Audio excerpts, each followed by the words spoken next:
The following podcast contains mature subject matter, adult themes, and may also contain profanity. You have been warned.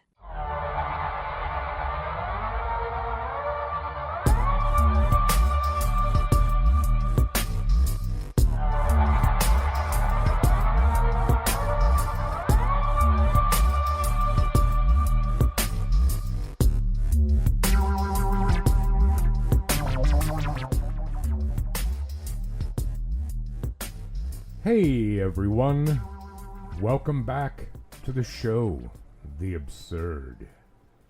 I think you know, in the show, we look at absurd mysteries and histories, funky strange goings-on, stuff in the news, stuff current, stuff local, stuff ancient, and Just stuff from around the world, all kinds of stuff.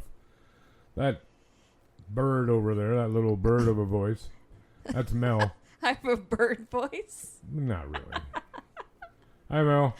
Hi, Rod. How are you? I'm okay. How are you? Oh, peachy. Oh, yeah. Yeah. I love peaches. Do you? Oh, God. They're one of my favorite fruit.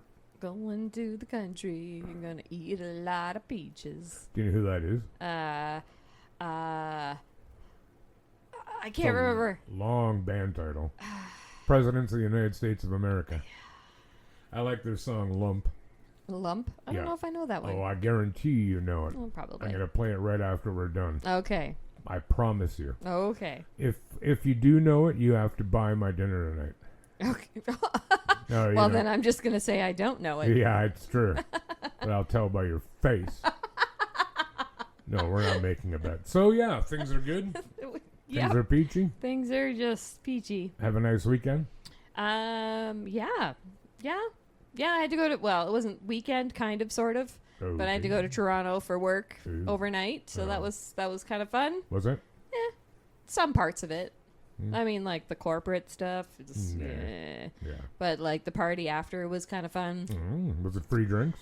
Yeah. Really? Oh yeah. Oof, So my- you know, it got a little windy. Oh, you had some drinks? Have we met? Yeah. When have I ever said no to free drinks? Well, no time that I've witnessed. Well, there you go. Even Wait. when I got to pay for them, I still don't say no. That did Maureen go to? Yes. Was that just last week that I was speaking to you when you were on the train? Yes. Yes. Yes. You haven't been there like in the past couple weeks before that? Yeah, I was. For work? Yes. Okay, it was that time. Then. Okay.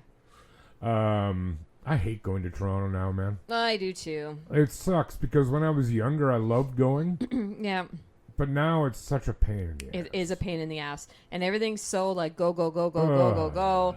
Like I got home, so I went up Thursday morning on the train, Yeah. Go or and- via? took the go, Okay. and got to the office, or we got to the hotel, dropped off our suitcases, went to the office for the corporate stuff, Mm-hmm. and then went back to the hotel to check in officially, and then had to like quick change and get down to the evening event, which was kind of cool. It was like a cooking competition, but not Oh. really cooking Right. competition, because it was like stations that were already sort of set out for you, Okay. and there was actual chefs working there. Ah, So they kind of walked you through how to do it, and then they actually cook everything and make it pretty and present it, and then Yeah. we got like a 4-course meal at the end of it sweet. with all the free drinks. Wow. And then the few of us that were staying at the hotel, Uh-huh. we went to the lounge there and just had more drinks. My God. So I had a lot. And then what? With Friday, were you back in the office there? Back in the office at 9 a.m. Awesome. for employee engagement. Oh God. I hate corporate speak so much. And then once that was done, went to train station again and Mhm.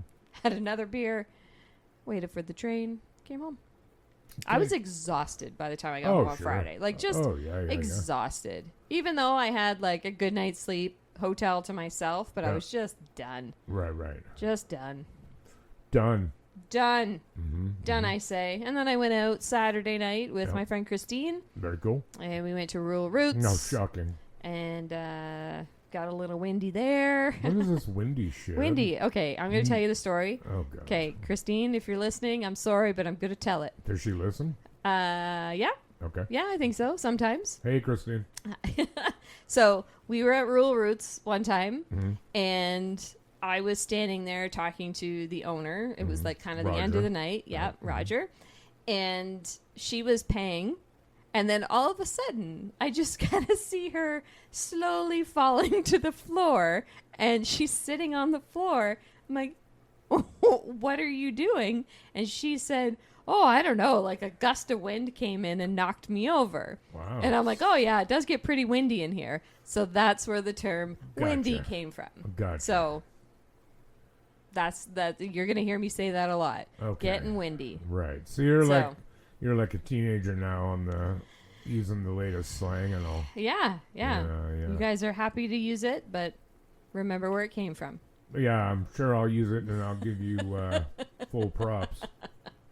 No, that's not the best. And then Sunday, I was as useless as the G in lasagna. Where'd you hear that one? I don't know. You didn't make it up. No, probably not. Well, it's not really useless. Okay, we don't need to break it down. Well, because otherwise it would be lasagna. Lasagna. So you do kind of pronounce the G in a funky, weird way. I've never really thought about it. Lasagna. Yeah. I make a killer I lasagna. love lasagna. Oh, have I ever made you my lasagna? What do you think? So Where would that's I a have no. eaten it? At bingo? That would have been funny. It would be. Here's I your would have. lasagna. Yeah, cool. Anyways, what'd you get up to? Friday, late afternoon, I went to Cottle's Catch seafood store. Mm-hmm. Then went to TNT. Always Yep, a freaky experience. it really is. And Giant Tiger, which we both know and love dearly. I do. And Saturday afternoon, I went to the Jays game Mm-hmm. in Toronto. Oh, you did? I just I don't said think I didn't. knew that. Well, you don't. You know it now. Oh. They won, Mm-hmm. beating the Pittsburgh Pirates. Well, that's good. It is good. 5-2, memory serves.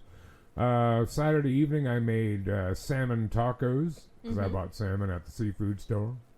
I bought salmon at the seafood store. Wow.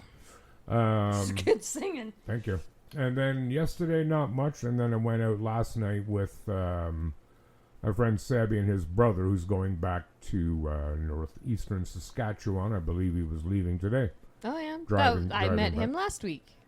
Yes, you did. Yes. Yes, you did. Dot. D-A-T is a short version For- of his name. what's- Sadat. Oh, sit down. S-E-D-A-T. Like the Okay. now assassinated president of Egypt. Got it. But I'm remiss. Last week, of course, we asked each other how our weekends was. And I couldn't think of what I did Saturday. And I hope she didn't listen to that because the next day I'm like, oh, crap. So that Saturday night, when I said I did nothing, I actually went out to Herb with my friend Jessica. Oh, okay. So I don't want her to think that I, just glossed over that. Right. And I had the same thing I have every time I go there. The beef brisket grilled cheese. Mm. Damn. Oh, yeah? Oh. So I'm good. going there Thursday. No way. Aberb. For a work thing? Yeah.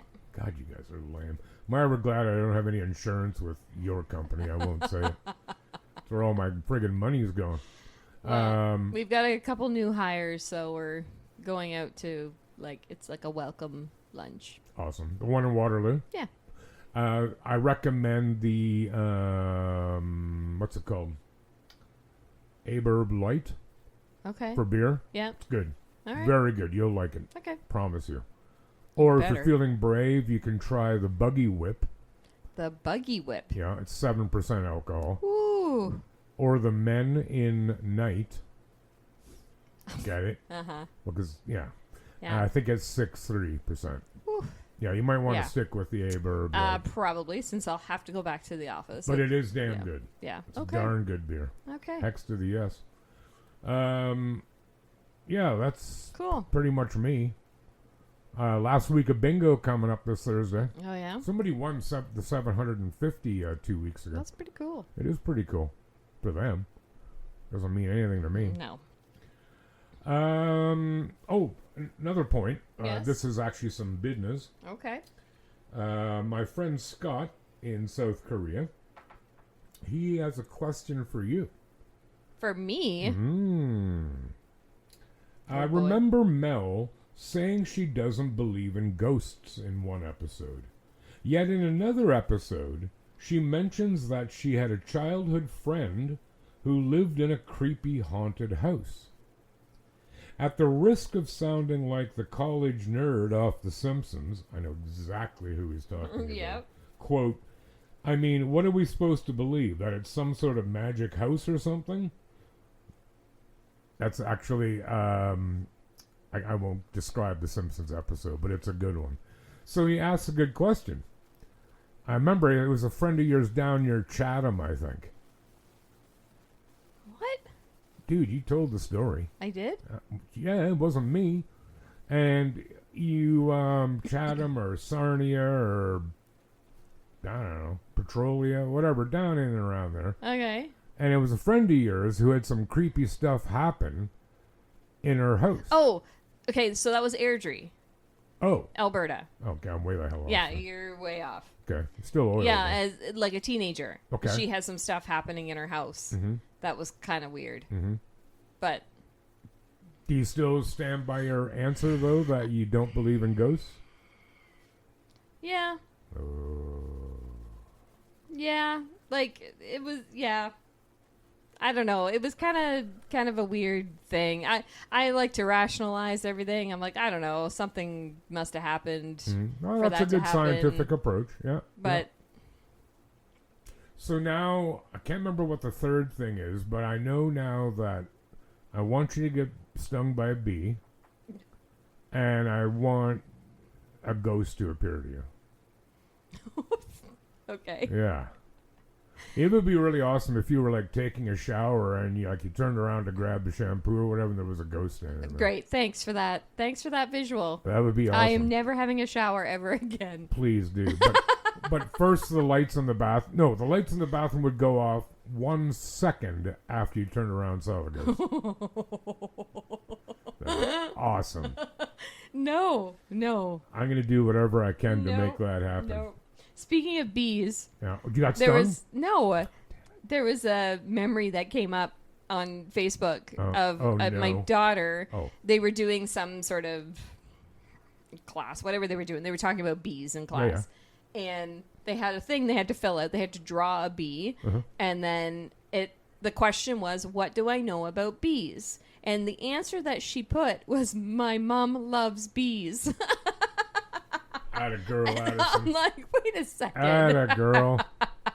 I don't think I do. They're going to love you. Yeah. It was funny. Bees are awesome. My mom loves bees. Yeah. Did she get a good mark on it? I don't know. I hope so. That kind of stuff deserves reward. Yeah, okay, so yeah. I'll remind you again when you drop me off after we go out about my ghost wish. Great, thanks. You're welcome. Yeah. All right, shall we get into I'm only today? going to have a shower during the day now. Never at nighttime. Yeah, but dude, you close the bathroom door when you're showering? Yeah.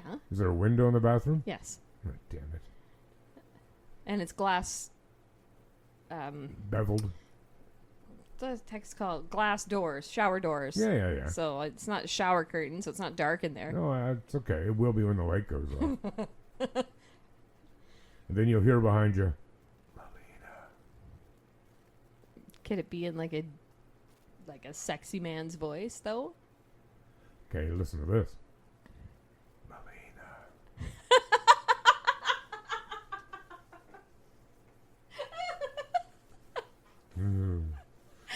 Oh, you're going to have an awesome time. I'm going to get out my Ouija board and make shit happen. Oh, God. Anyway. Yeah, anyway. So, What do you got for stories? yeah, Are it's you my going turn into to it? start this week because you had to start last week as your punishment Right. for missing. Mm-hmm. So I've got two stories today. Both are, I would say they're both true crime. One is absolutely true crime. Okay. The other one is true, and it's about a crime. But it's true crime. It's a bit of Canadian history as well, Okay. and not old-timey ancient history. Okay. So I wonder how many of our listeners know this or even remember it. Are you ready? I can't wait. Denis Lortie was born in Quebec on March 10th, 1959. As the youngest son of 8 children, his exact birthplace within Quebec is not publicly known. Lortie and all his siblings were physically and sexually abused by their father for many years. Lortie's father reportedly fathered a child with one of his daughters. God, that's cool. God. One of the Lortie siblings finally informed the police of the abuses in the late 60s. In 1969, Lortie's father was sent to federal prison for 3 years. In 1972, Lortie's father finished incarceration but never returned to the family. Awesome. Probably a good thing. Mm-hmm. Now, did the name Denis Lortie trigger any bells? No. Okay. Lortie joined the Canadian Armed Forces in the late 1970s after finishing high school in Quebec. Lortie served in the logistics branch at CFB Borden. CFB stands for Canadian Forces Base. Mm-hmm. Borden, as you may know, is up by Barrie. Canadian Forces Base Valcartier, which is in Quebec. CFB Halifax, which is in Halifax. And CFS, Canadian Forces Station, Carp, like the fish. Mm-hmm. Now, for those who may not know, Carp is where, I'm not sure, I think it's still there, but it's now a tourist thing, is where the Diefenbunker was, named after Prime Minister Diefenbaker. Mm-hmm. And it was a large underground bunker where the government would go to in the event of a nuclear war. Okay. And they would be able to continue on the government from within inside this bunker. Okay. All right.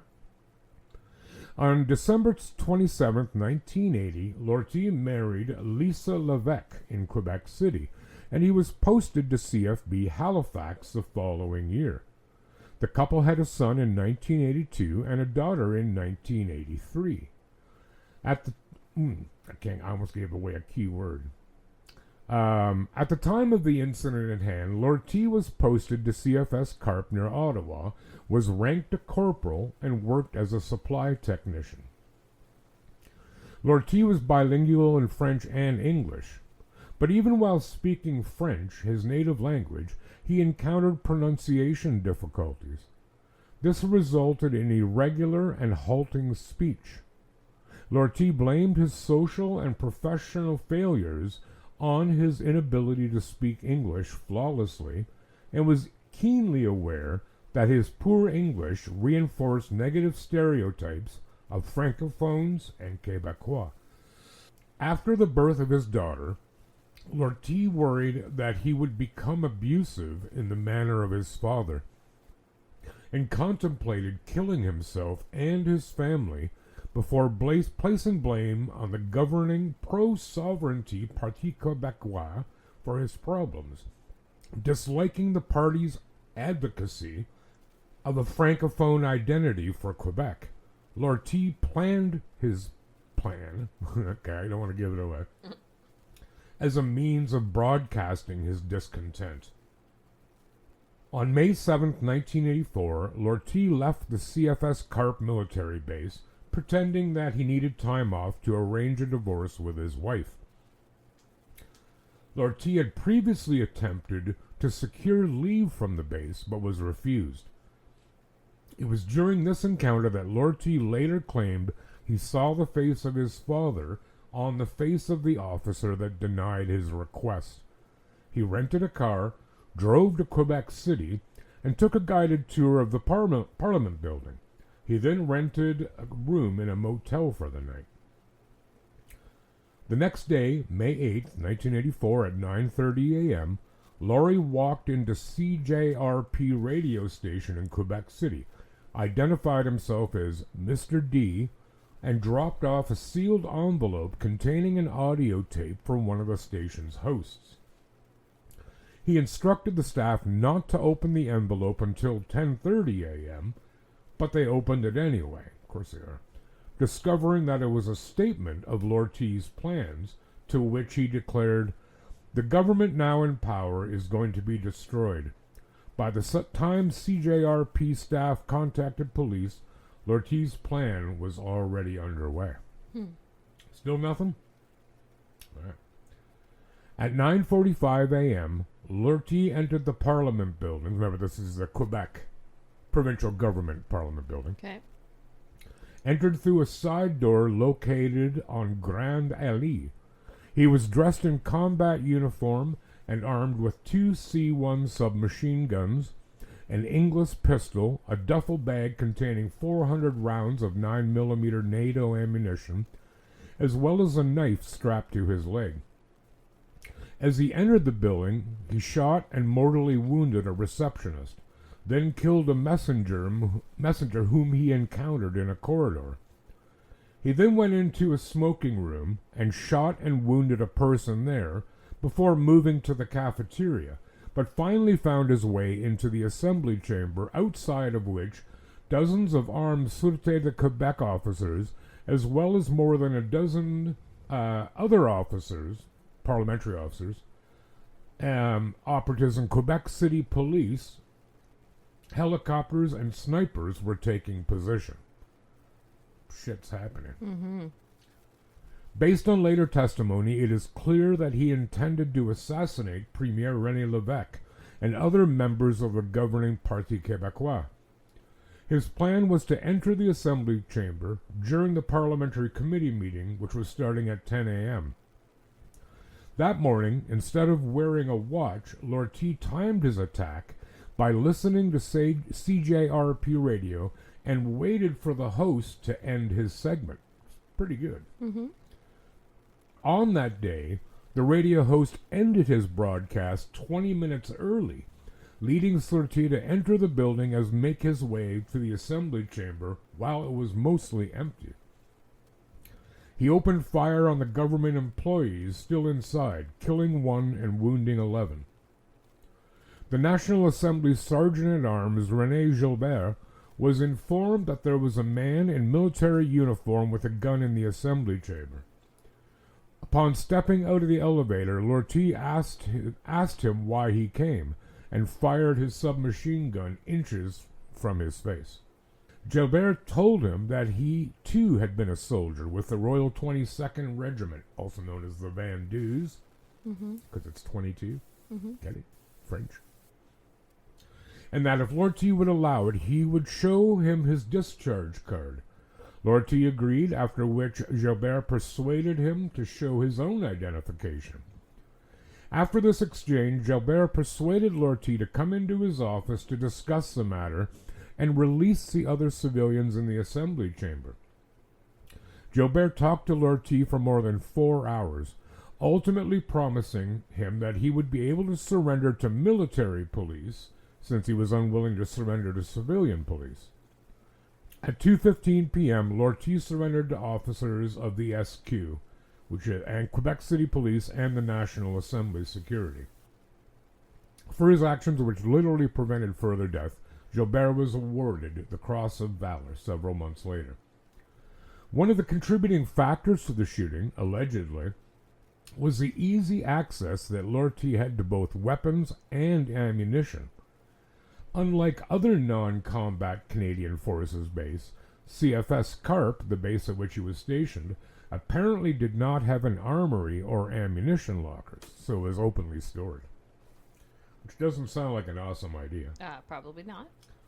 According to psychiatrist Pierre Melou, who was assigned to the case, Lortie had paranoid schizophrenia and had organized his crime during a psychotic episode, believing that he was acting on instructions given to him from God. Nevertheless, in 1985, Lortie was convicted of first-degree murder, but a new trial was ordered when the Quebec Court of Appeal determined the trial judge had made errors while instructing jurors about how they should weigh testimony from the psychiatrist heard in the case. Lortie pleaded guilty to reduced charges of second-degree murder in 1987. In 1995, Lortie was released on day parole to a halfway house in Hull, Quebec, after being released from a minimum security correctional facility north of Montreal, where he had been undergoing psychiatric treatment. Also classes to deal with aggression, and serving a life sentence with no eligibility for parole for 10 years. According to the Patrol Board of Canada, Lortie no longer possessed a threat to society and patched his life together despite being responsible for one of the most notorious events in Quebec history. Shut up. Under the release terms, Lortie was required to spend every night at the halfway house between 11 p.m. and 7 a.m. He was also required to let parole board supervisors know where he was at all times and was restricted to a 40-kilometer radius from the house. The relatives of some of Lortie's victims believed he was not punished severely enough, with some believing he should have been executed, a punishment that could not be applied by the civilian courts as Canada abolished the death penalty for murder in 1976, though technically possible at the time via the Canadian Forces military justice system. So up until not so long ago, in the military, they could still execute you. They haven't forever, and now they don't at all. It's not allowed. Lortie was granted full parole in July 1996, and as of 2007 was married with a steady job and a house, and had reportedly been forthcoming with the people who monitor his case. Bit of Canadian history for you. Wow. I don't think I heard that story. I remember it on the news. It was early 80s, you said? No, mid-80s. So it was just a wee thing. You were that wee. Yeah, 84. Yeah, But I remember on the news, like he's sitting in, the chair where like the House Speaker would sit, in full combats with a 9mm Sterling submachine gun, and occasionally just firing rounds. And the sergeant at arms, you can see him standing beside him talking to him. That takes some balls, dude. Yeah. You know. Yeah. So he talked him down. But, and I'm all for appropriate prison sentences. My opinion, nowadays they're not long enough, often.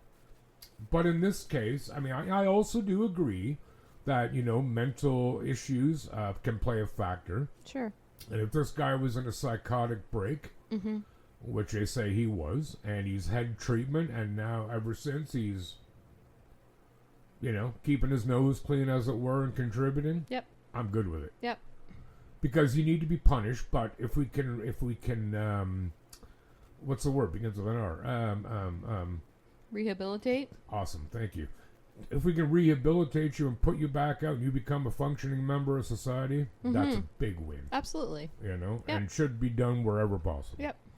So yeah, man, that's the incident. That's a good story. Thanks, well, not like good. No, but you know what I mean. I'm picking up what you're putting down.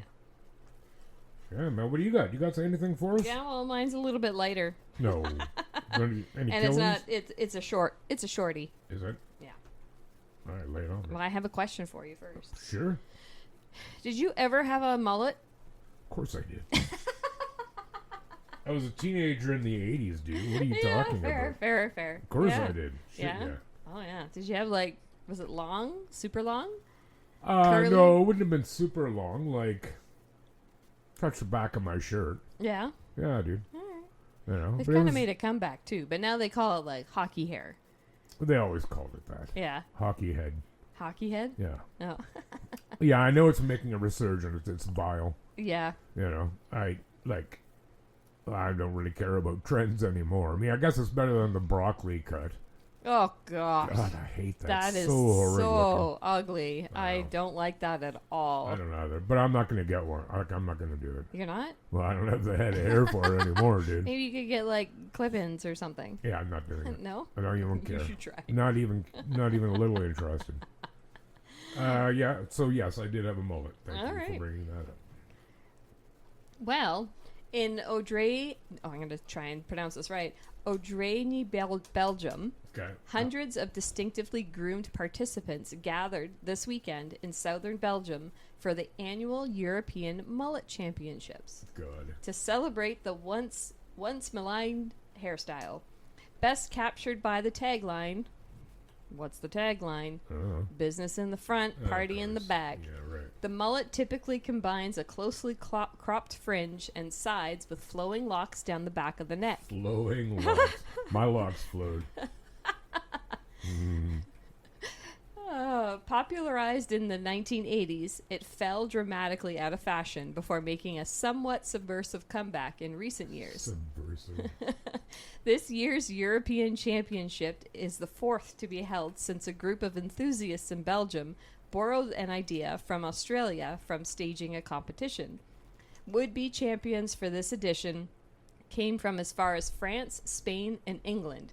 For many of those involved, the mullet is much more than a hairdo. It has become a way of life.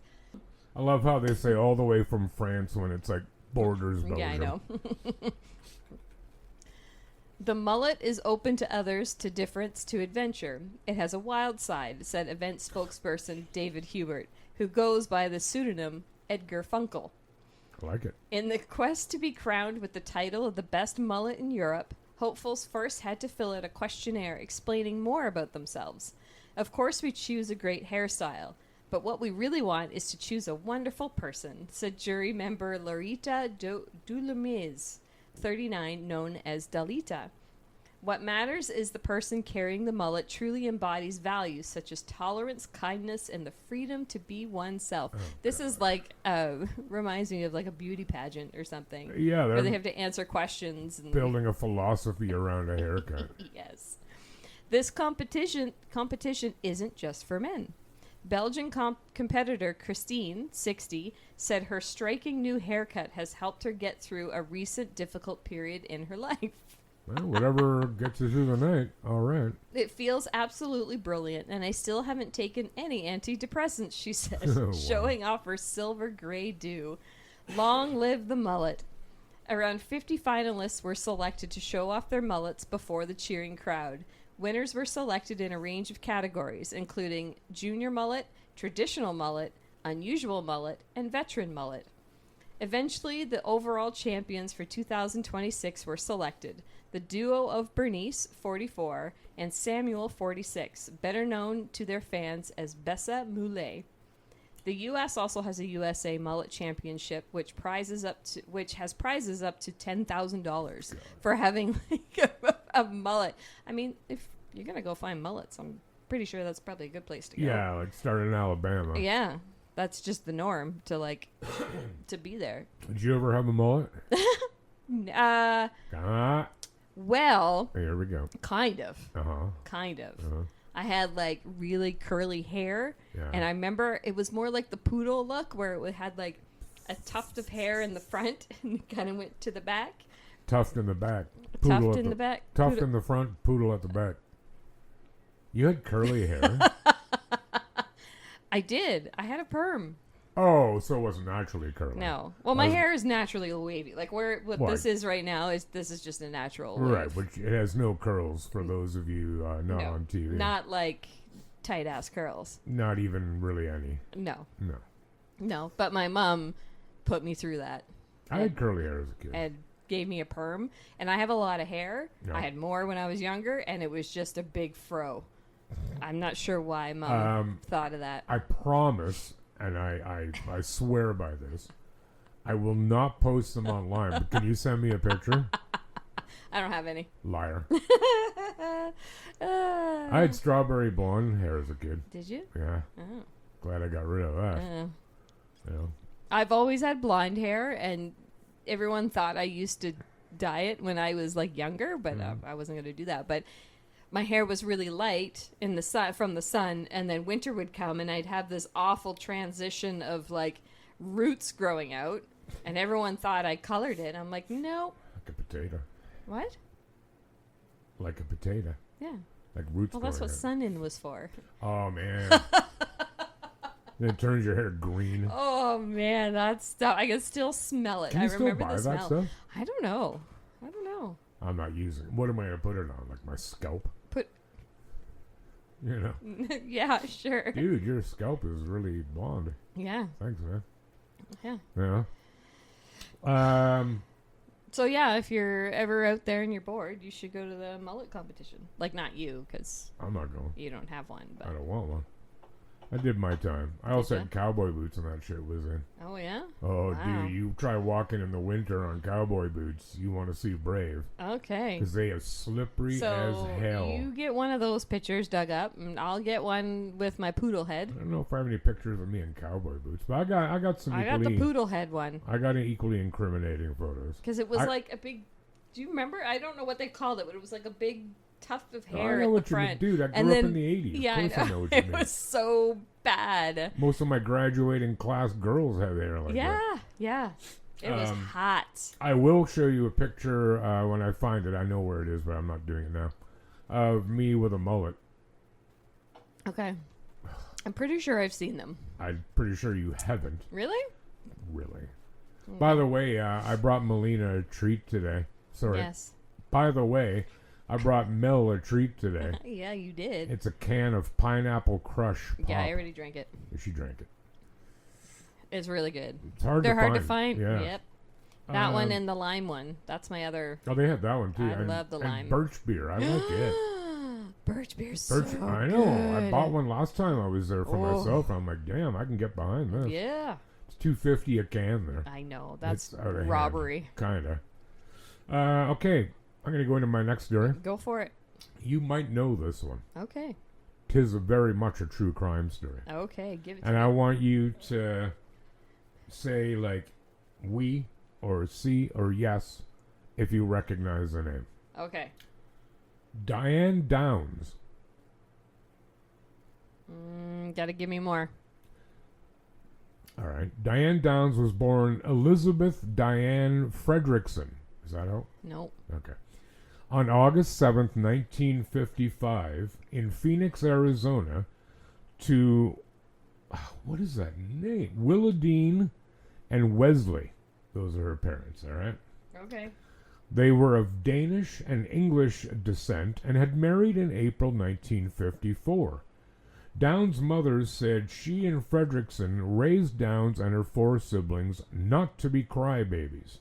That's never a good sign when a parent says something like that. Agreed. Downs testified that her father sexually abused her when she was a child, although she later recanted the allegation, and both parents denied any such acts took place. Downs grew up in a family with strict conservative values, and her parents forbade her from wearing fashionable clothes or makeup, which led to her being bullied. After age 14, she became rebellious, experimenting with style and asserting independence from her parents' rules. Sounds about right. Yep. That age. She graduated from Moon Valley High School. God, that sounds like... Moon Valley High School. What are those books that all the girls read when I was young? Twilight. No, when I was younger. Sweet Valley High. Sweet Valley High. Oh, yeah, I read those. That's what it reminded me of. I've never read them, but, you know. So she graduated from Moon Valley High in Phoenix, where she met her future husband, Steve Downs. Downs continued the relationship despite her parents' disapproval, probably because of it. Mm-hmm. Been there. She enrolled at Pacific Coast Baptist Bible College in Orange, California. No offense, but that's my idea of hell. But was expelled after 1 year for promiscuous behavior and returned to her parents' home in Arizona. On November 13th, 1973, Downs married Steve, who had enlisted in the United States Navy, after running away from home. Quote, "I did not marry Steve for love," she said at her trial. "I married Steve to get out of the family." Their first child, Christy Ann, was born in 1974. Cheryl followed in 1976. She ended her next pregnancy with an abortion, but after witnessing pictures of fetuses at an anti-abortion booth in a local fair, she regretted her decision. Quote, "I felt the need to do something to make amends for what I had done wrong," she testified. When I had the abortion, I was led to believe that a 6-week fetus is nothing more than mucus. Pretty sure that's not what anybody ever said. Yeah. Downs later testified that Steve had had a vasectomy, so she had an extramarital affair with a friend, Mark Sager, who became the father of her third child, Stephen Daniel, born in 1979. Diane and Steve regularly fought over financial issues and alleged infidelities, which resulted in their divorce in 1980, when Steve discovered that Daniel, the youngest son, was a result of an extramarital affair. On May 8, 1982, Diane gave birth as a surrogate mother to a girl named Jennifer, despite twice failing psychiatric tests due to signs of psychosis. I'm going to interject here. I have listened to a couple podcasts on this case, not for some time, but apparently Steve, her now ex-husband, was a great guy. Okay. And really cared about the children. Okay. Diane worked for the United States Postal Service, where she was responsible for the mail routes in Cottage Grove, Oregon. According to Steve, she lacked any maternal instincts and treated her children like, quote, crap. Diane forbade anything to her children. If Danny demanded a little attention, she rejected him. But the worst was when one day, this is him speaking, I caught Cheryl jumping on her bed. I told her that it was not allowed. I made her sit down and think about what she had done. Cheryl remained calm while looking up and asked, "Is there a gun here?" I replied that no. And what's the reason for asking this question? She told me, "I want to kill me. My mom says I'm bad." Remember, she's like 8. Wow. Yeah, maybe 9 or 10, sorry. On May 19, 1983, Diane shot her 3 children Jesus. and drove them in a blood-splattered car to Mackenzie Willamette Hospital in Springfield, Oregon. Upon arrival, Danny, age 3, was paralyzed from the waist down. Christy, 8, had suffered a disabling stroke, and Cheryl Lynn, 7, one who was on the bed, was dead. Diane herself had been shot in the left forearm. Diane claimed that a strange man carjacked her on a rural road near Springfield and then shot her and the children. However, investigators and hospital workers became suspicious because they believed her demeanor was too calm for someone who had just experienced such a traumatic event. She also made a number of statements that both police and hospital workers considered highly inappropriate. Diane claimed that shortly before 10:30 p.m. on a drive home from a friend's house, she got out of her car on Old Mohawk Road after being flagged down by a quote-unquote stranger. Diane claimed that this man ordered her to give him her car and that, after she pretended to throw her car keys into a nearby bush, the man walked up to her car and shot her children with a small caliber pistol. So Diane claimed the man walked back towards her and shot her in the arm before he ran northbound around a curve in the road. Diane drove her children to the hospital in Springfield. She described the shooter as having shaggy brown hair and a stubble beard. On June 9th, 1983, so like a month after, in an interview with the Oregonian newspaper, I guess, Diane claimed her children were sleeping at the time of the incident. Diane later altered her story, claiming during court proceedings that the man shot her in the left arm during a physical altercation between them, that the man then opened the driver's side door before shooting her 3 children, and that she was able to flee in her car because she pretended to throw her car keys, and the man went to look for the keys. Suspicions heightened even more when Diane, upon the arrival at the hospital to visit her children, phoned Robert Knickerbocker, a married man and former co-worker in Arizona with whom she had been having an affair. The forensic evidence also contradicted her story. There was no blood spatter on the driver's side of the car, nor any gunpowder residue on the driver's door or on the interior door panel. Knickerbocker also reported to the police that Diane had stalked him and appeared willing to kill his wife in order to possess him exclusively. He stated that he was relieved that she had left for Oregon and that he was able to reconcile with his wife. Diane did not disclose to police that she owned a .22 caliber handgun, but both Steve and Knickerbocker informed authorities that she did. Investigators later discovered that she had bought the handgun in Arizona during her marriage to Steve. While investigators were unable to find the handgun, they did discover unfired cartridges in her home that had extractor markings matching those of the murder weapon. So that means she had put them in the weapon and taken them back out, not fired them. Most damaging, witnesses saw her car being driven very slowly toward the hospital at an estimated speed of 5 to 7 miles per hour, 8 to 11 kilometers, contradicting her claim that she drove to the hospital at a high speed after the shooting. Based on this and additional evidence, Diane was arrested 9 months after the shooting on February 28, 1984, and charged with 1 count of murder and 2 counts each of attempted murder and criminal assault.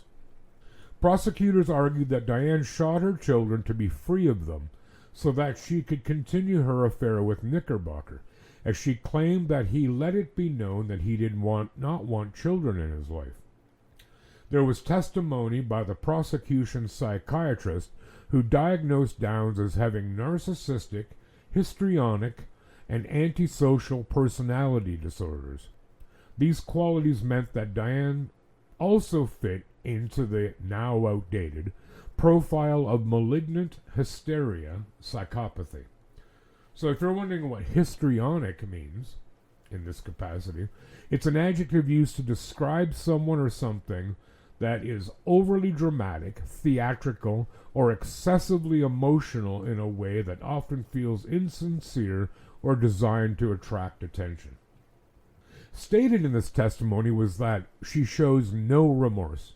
She regards her children with no empathy and as objects or possessions.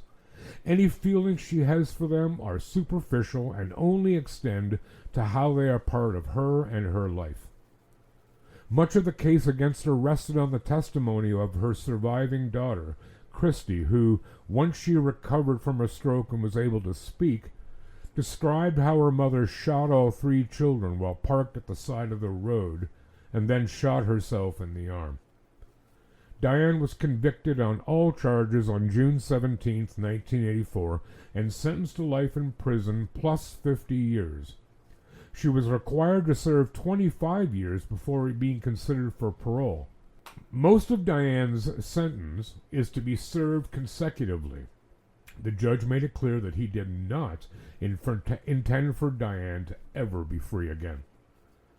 Diane's sentence meant she could not be considered for parole until 2009. Under Oregon law at the time, as a dangerous offender, Diane would have been eligible for a parole hearing every 2 years until she was released or died in prison. In her first application for parole in 2008, Diane reaffirmed her innocence. She insisted that, quote, "Over the years, I have told you and the rest of the world that a man shot me and my children. I have never changed my story." Her first parole hearing was on December 9th, 2008. Lane County District Attorney Douglas Harkleroad wrote to the parole board, "Diane continues to fail to demonstrate any honest insight into her criminal behavior. Even after her convictions, she continues to fabricate new versions of events under which the crimes occurred." He also wrote that she alternately refers to her assailants as a bushy-haired stranger, 2 men wearing ski masks, or drug dealers and corrupt law enforcement officials. Diane participated in the hearing from the Valley State Prison for Women. She was not permitted a statement, but answered questions from the parole board. After 3 hours of interviews and 30 minutes of deliberation, she was denied parole. She had parole hearings in 2010 and 2020, which were both denied. Diane maintained her innocence in all parole hearings. She was denied parole again in 2025.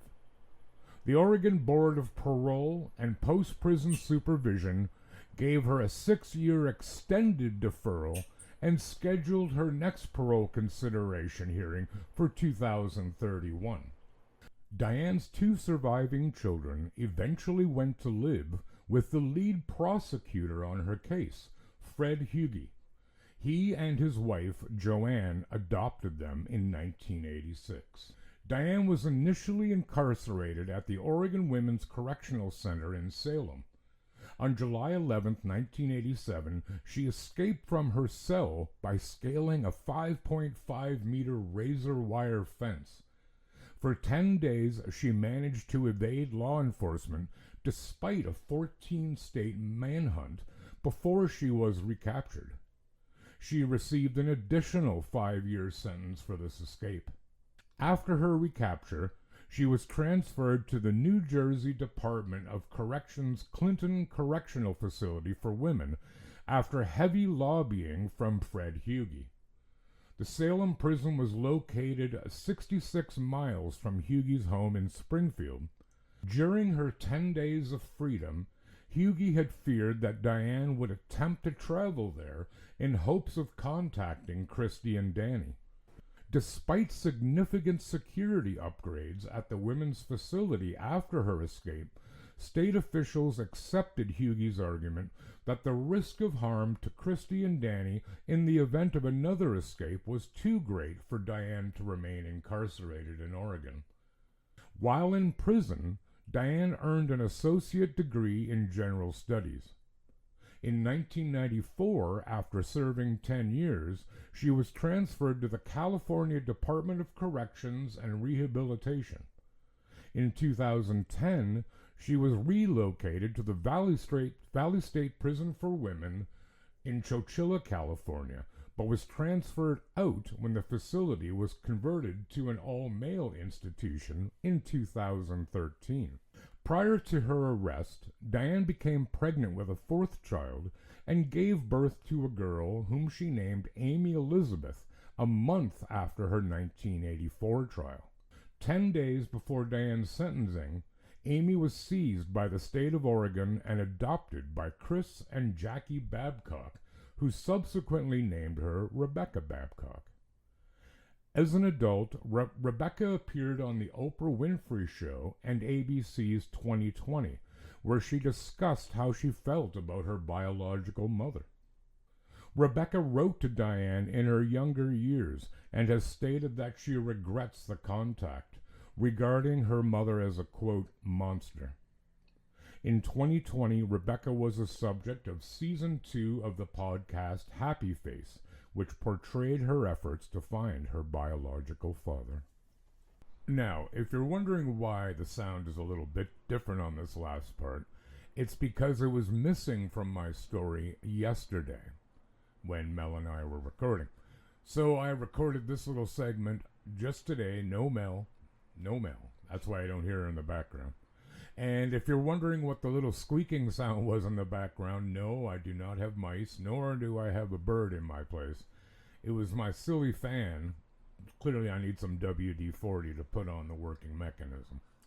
Anyway, that explains why the sound is maybe a little bit different, but I wanted to finish that story with as much detail as possible. So, as we can determine, Diane Downs is still in prison and will hopefully be there for the remainder of her life. Right, now back to the rest of yesterday's recording. So, her subsequent paroles were denied because she never took responsibility for it. Right. Never even admitted guilt. She escaped from prison. And was on the lam, as I said in the 30s, for like a week. Mm-hmm. And she did make contact with her, she had another baby while she was in prison, or just before she went into prison. Okay. That girl was adopted by a family, baby girl, who later reached out to Downs and communicated with her as when she was a young girl. It's her biological mom. Mm-hmm. After she grew up and learned what she was like, she severed all communication. To my knowledge, Diane is still on the inside. Mm-hmm. But the two surviving children of hers that she shot were both adopted by the lead prosecutor in the case. Oh, no way. Yeah. Adopted them like very soon after and gave them a home. That's kind of cool. And you said that one of them's disabled and Paralyzed from the waist down. And they haven't told the story from their point of view? There was nothing in this article about it. Curious what they're saying about it. You might not want to. Yeah. I mean, if you're 3, you probably aren't going to recollect details. Right. And the other girl, she was the oldest, so I don't know, let's say she was like 9 or whatever. Mm-hmm. She certainly would remember it. Right. No question about it.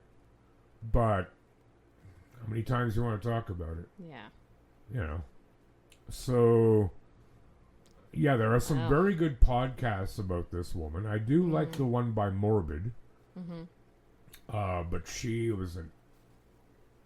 evil. Evil. 100% evil. Yeah. Like, I'm just going to... my kids are a bird and I can cow-kill them. Wow. Really? Unreal. You need a license to fish, but any assholes can make a baby. Yeah. I know. Yes. That is very, very true. Wow, dude. You know what I'm saying? So, yeah. That's good old Diane Downs. Wow.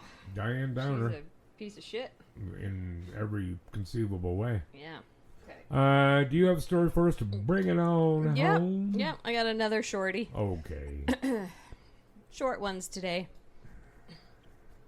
Japan robot wolves are in high demand to scare off bears. You say Japan robot wolves? Yes, I want did. One. Me too. Big time. I know where I'm putting it out back, too. Go on. I have many questions, but hopefully you'll answer them. A Japanese company making ferocious-looking robot wolves is being swamped by orders after record numbers of fatal bear attacks on humans last year. Monster Wolf is I love the name. Monster Wolf. I like it. Is an animatronic scarecrow with flashing red eyes that howls and growls menacingly. Sounded good to me. Sure. To scare away wild animals. Ota Siki, the Japan-based firm that makes the devices, has already received around 50 orders this year, more than the usual volume for an entire year. We make them by hand. We cannot make them fast enough now. We are asking our customers to wait 2 to 3 months. Awareness of bear safety and measures against wildlife damage on farm products improved. There was also a growing recognition that our product is effective in dealing with bears, Ota said. Orders come mostly from farmers, operators of golf courses, and people working outside in rural areas such as in construction. Bears killed 13 people across Japan in 2025 to 26. I remember hearing that. More than twice the previous high. More than 50,000 bear sightings were recorded nationwide, more than double the previous record set 2 years before, according to official data.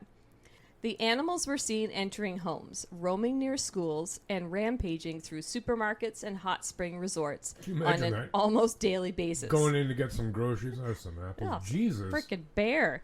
I want to get some ice cream. I'd give it the apples. Yeah, I or know, the right? ice cream. Yeah. Anything it wants. Anything it wants. Don't bite Just me. don't eat me. Right. The number of bears captured and then culled away tripled from a year earlier to 14,601, also marking an all-time high. Wow. Some northern regions also reported in April more than 4 times as many sightings as last year as the animals emerged from hibernation. Monster Wolf features artificial fur draped over an assembled pipe frame, attached to speakers, topped with a menacing, open-mouthed face. Wait till you look this up. It's actually pretty terrifying. I'm looking forward to it. For prices starting from around $4,000 or higher, the system comes with a battery, solar panels, sensors, speakers, and other apparatuses. It broadcasts more than 50 kinds of recorded sounds, including human voices and electronic noises, audible for up 1 kilometer away. Sweet. What would you make yours say? I'm going to start writing a list, dude. The device turns its head from side to side, flashes red LED eyes, while its tail is equipped with blue LEDs.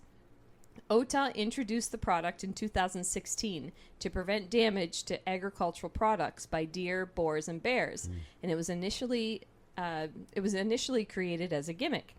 The company is now upgrading the device by putting it on wheels to chase animals or patrol specific paths.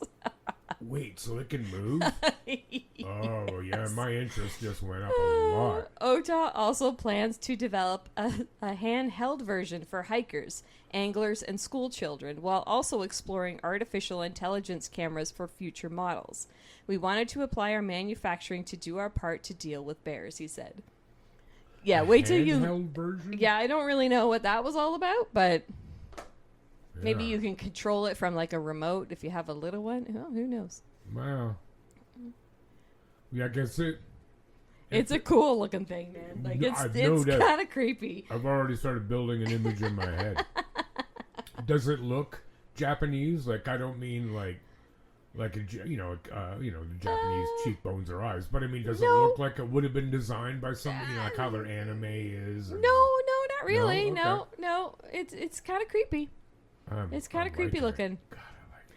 So yeah, I know what's on my Christmas list. Yeah, dude. If they could be self-guiding, Yeah, and putting it on wheels and it just starts chasing you. Oh my and god! bites. All you see are like red eyes, I want it to bite too. and it's like talking to you. Like, Yeah. Hey, man, don't tell ya. You killed my father. Now I should now have it's my time to revenge. die. Wow, dude, I like that. Yeah, I like robotics is fascinating. it is and terrifying. Like All at the you same know time. how you're aware that Ukraine and Russia are having a war. Mm-hmm. Okay, good. Mm-hmm. Ukraine's been using armed robots. Really? Yeah, dude.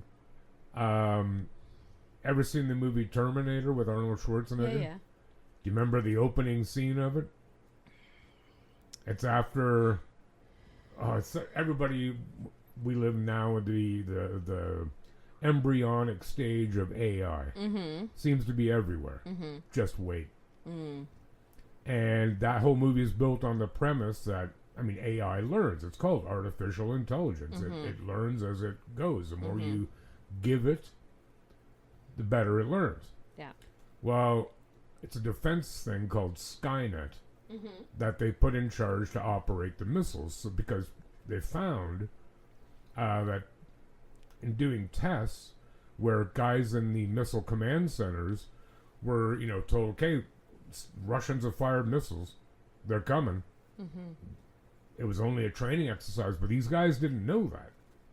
And some of them failed to launch their missiles because they're like, I don't really want the deaths of millions of people on my ass. Right. So they got rid of the humans. I'm mixing up the movie War Games a bit in here, but it's fair. So they handed it over to AI because the computer's going to... I don't have any morals. Mm-hmm. Except that AI, as it got smarter, learned that, you know what? Humans are actually the problem on this planet. Right. They destroy the environment. They let millions of their own die from starvation and disease. We'll fire the missiles at them. Mm-hmm. And they do. And human civilization collapses. Mm-hmm. Now, lots of humans left alive, but now they're fighting AI hunter-killer robots that are out there to eradicate all humanity. Mm-hmm. Well, these robots that Ukraine are using, they're nothing as advanced as that, obviously. But if you come up against them, well, what are you going to do? Like, hey, look, I surrender, please. I'm on your side. You're not going to rationalize with it. Yeah. It's going to kill you. Mm-hmm. Because that's its design. Mm-hmm. That's fucking terrifying. It is terrifying. AI scares the shit out of me. Oh, like I'm still pretty good at recognizing AI. Videos and stuff. Yeah. Yeah. Not flawless. Nope. I really have to look. Yeah. And if somebody says, well, how do you know you guessed it? Because I do it mostly on Reddit. And in the discussion will people be like, here's how you can tell it's AI. Mm-hmm. Shadowing is a big one.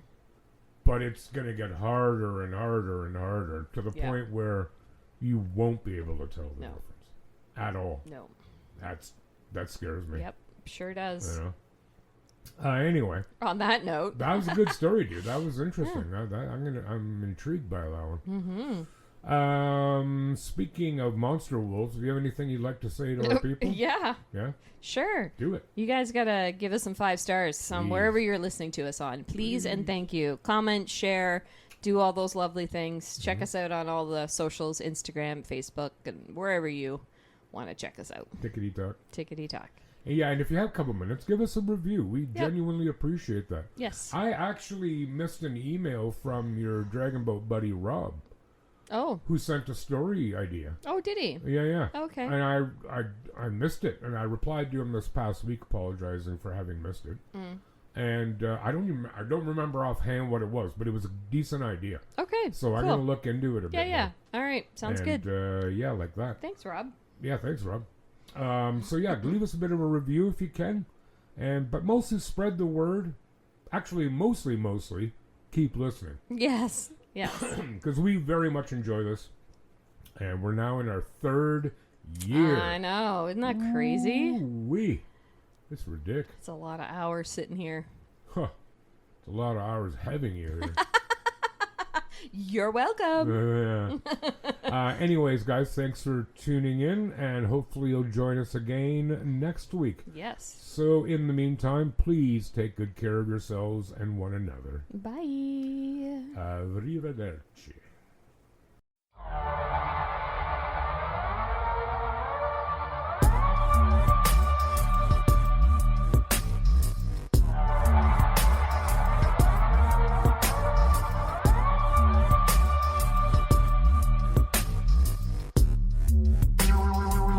The Absurd Podcast is written, produced, and recorded by Rod and Mal. Music by Audionautics.com.